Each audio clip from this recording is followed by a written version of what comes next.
The Mental Capacity Act 2005, Deprivation of Liberty Safeguards. Sometimes people are deemed to lack the mental capacity to consent to their accommodation and the measures that have been put into place for them to ensure they remain safe and protected from harm.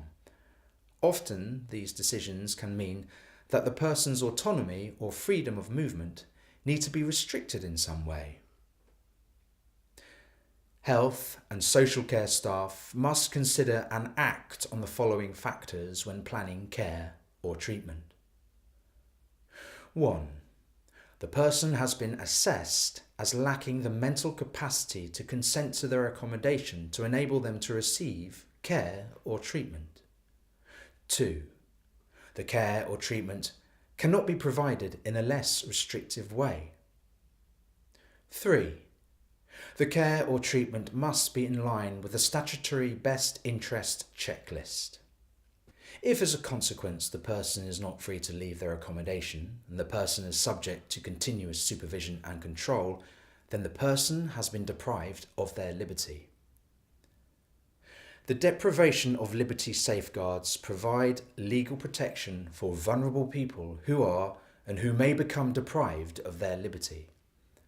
There are two different pathways available to safeguard people depending on where the person is accommodated. One route applies to people who are accommodated within their own homes. This will include arrangements such as supported living and educational facilities.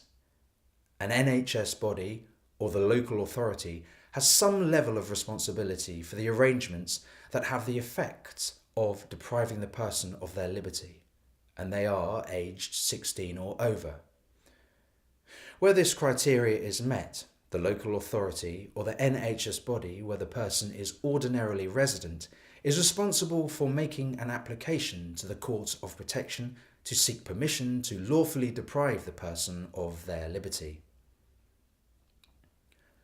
The second route applies to people who are accommodated in either a hospital, care or nursing home and are aged 18 years and over. It doesn't matter whether the person has been placed under public or private arrangement. Where this criteria is met, the hospital, care or nursing home must make an application to the local authority where the person is ordinarily resident for permission to lawfully deprive the person of their liberty.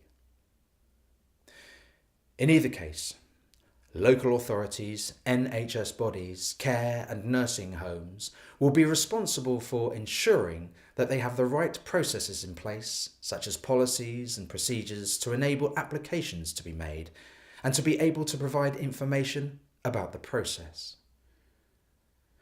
It is important to remember that where a person has been deprived of their liberty, it will be an unlawful deprivation unless the appropriate permission has been sought from the court or local authority.